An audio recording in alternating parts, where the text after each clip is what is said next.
that if somebody asked to touch my hair or somebody came and wanted to look at my braids, that was racism being played out in real time, and that they were trying to express how different I was and really belittle me. This would happen all the time to me in school. Kids would walk up and go, "Oh, I love your curly hair. Can I touch your hair?" And that was evil to me. That was racism shining right in my face. So you can imagine how bad that was for me, believing these things as a young person. Interesting, that tone of voice that you used there when you were talking about those kids that would come up to you. The way you mimicked them was by acting out the vocal intonations of a curious kid, not as someone who's being mean. What do you now think those kids were doing? And what do you think would have been a better way for you to look at that when you were a kid? The best way I could have looked at that as a child was, oh my gosh, somebody is displaying interest in me. How wonderful a thing that somebody saw something that was different to what they normally saw and felt the need to point that out and to ask me about it. They were genuinely curious about how my hair came to be this way. And if I had viewed the world in that light, I would have been such a happy little child. And unfortunately, I had the exact opposite experience. So I actually had a very similar experience. I follow Amala on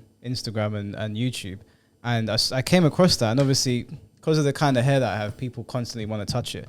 My only hang up with people touching my hair is that I don't know where your grubby paws have been. So I don't know if you've been finger blasting your girl or if you've just cleaned your child's nappy or something. So that's my only hang up. But I did used to get told, not by my parents, and not actually by anyone in my family, but by other black people, like some of my friends from back in the day, and some of the older ones, that you shouldn't let specifically white people touch your hair because it's a form of racism. And I never really understood that, because I've never stopped people that I'm friends with or people that I feel comfortable around from touching my hair. And I'm quite used to it now, but that is something that I've heard constantly growing up, that if some girls come and go, "Oh, can I touch your hair?" Or even some guys. And don't get me wrong, sometimes it does get annoying when I'm just doing my own thing and I can just feel a strand of my hair raising, and I'm like, it's either a ghost or a person's invading my private space. But I was told that constantly, and I never took it that way when I was a kid. I constantly have people coming up to me saying, "Can I braid your hair? Can I touch your hair? Can we comb your hair?" There's pictures of me at a party drunk. Girls are trying to straighten my hair. And even then, even up into adulthood, I was told by other black people that it's racist for them to do that. And I never understood it. And I'm sure other black people have experienced it as well. I still get told it. I won't say who it was that said it to me, just to not out them. But someone did say to me, don't let that person touch your hair.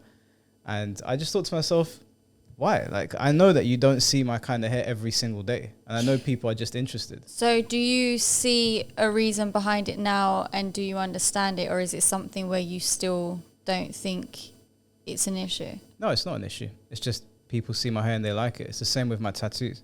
People see my tattoos. Like at the party, at the house party we're doing the other day, people coming up to me saying, because my tattoos have like slight bumps on them, right? So they were like, "Oh, I want to touch your tattoos." Not because they're being racist or they're being like they're trying to, I don't know. I don't really understand the mindset of people that get touchy about that kind of stuff. Again, my only hang up is I don't really like strangers touching me just because I don't know what you've been doing. But I don't think the mentality is a hateful mentality, or that they're trying to say, "Oh, you're different," and make fun of me or whatever. No, I get that. But me as a person, I do... If your mic's trying to touch my hair. I find it weird when people want to touch other people anyway. Like, I don't look at your hair and think, I want to touch your hair. Yeah, but you're not a touchy-feely person. There's a lot of people that, and in general, I'd say, yeah, it's weird if like I walked up and said, "I want to touch you." That's a weird thing No, I to get do. that, but just I don't get looking at somebody else's hair and thinking, I want to touch it. I could understand. Sorry, go on. No, I was going to say I understand it because I know that my hair looks different to a lot of people's hair. But to me, you just look like you've got long curly hair. Yeah, but I mean, I understand the mentality of other people. Can I touch your hair? I understand the mentality of other people. Like, they just want to see. Some people just want to, like, some people just can't see. Yeah, they just want to see if it bounces or whatever. They're not being racist. And I've heard this constantly. I never really understood why. I don't know if there's some historical context behind that. Maybe someone in the comment section can enlighten me. But I've always just seen it as them taking interest in what I look like. And people have always been very nice to me about it as well. I've never had someone come up to me and be nasty about my hair or try to make me feel weird because I look different to other people. They've always been like, "Oh, I wish I had hair like you," or "Can I touch your hair?" And they'll just check to see if it's like, because Even when I used to work in like different places. I remember someone came up to me and she was like, I don't understand how when you put on, like I was putting a hoodie on and my hair was a bit more fluffy back then. She was like, I don't understand how like you get your head through your your coat, and you wouldn't be able to tell now because it's down. Yeah, I know. But back then it was more like Sideshow Bob. Yeah, but it's still gonna it's hair. It's gonna. I know, but I'm just saying people always have questions because you look different. It doesn't necessarily mean you're being racist. That's my entire point. When I saw that clip, I was like, yeah, I resonated with that clip so much because I was always told it's a bad, evil thing, and you know the white man or the white woman is doing it to be to exclude you or whatever, to like make you feel different. Hola. Hola. ¿Cómo te llamas? Kaylee. ¿Kaylee? Sí. ¿Por qué has venido a esta clase? No lo sé. Puedes opinar si quieres.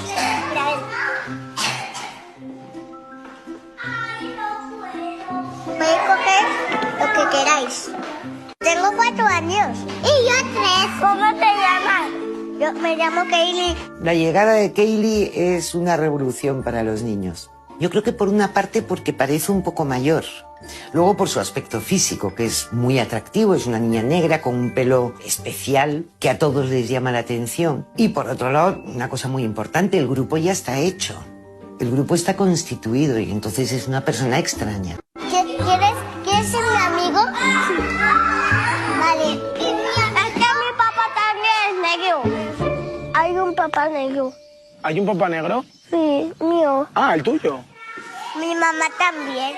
¿Y tú cómo eres? Blanco. Kanji. Kaylee. Kylie. Kaylee. Es que yo no sé. Kylie. Que no. Cuando me dicen Kylie es un agobio. Y yo me enfado. Pero cuando me dicen Kaylee, no me enfado. Kanji. No. Kaylee. Ay. Kaylee. Kala. No. Kaylee. Kylie. Vale, pues dilo como tú quieras. Kylie. Mira. Oh, they're very cute. I don't know if it has any relevance, but Well, I mean, like the thing is that I get that clip as well. Like she looks very different to all the kids there. She stands Yeah. out. If I went and enrolled in a school in China, people are gonna be looking like you look different to people. People like it doesn't always come from a bad place. And I didn't get that vibe from those kids either. They just seemed interested. If you imagine being a white Spanish kid and then a black person walks in, and as a child you've never seen a black person before, we look completely different to you. You're gonna be interested. You're gonna come over and look at the hair and be like, oh, this isn't what I'm used to seeing. It's not always racist. Some people are just curious. So it is. It's not just black people as well. I've got friends from Thailand and Japan and China and India and whatever. And like when you go to places where like there's not that demographic represented, it's not always that people are coming over and taking an interest in your features because they're being racist. You just look different. This whole idea that like it's always a bad thing, I think it needs to stop, especially with kids. Unless the kids at home are being taught something where they're going to pick it up, kids are just not like that. They're just generally interested. So anyway, that was my experience. I thought Amala's clip resonated with me, so I wanted to share with you guys. Maybe one of you's been through that before where you look a little bit different to everyone else. I know that I've always looked pretty different to everyone else. I don't know, people have always been nice to me, or maybe someone else had a shitty experience. So yeah, let us know in the comments.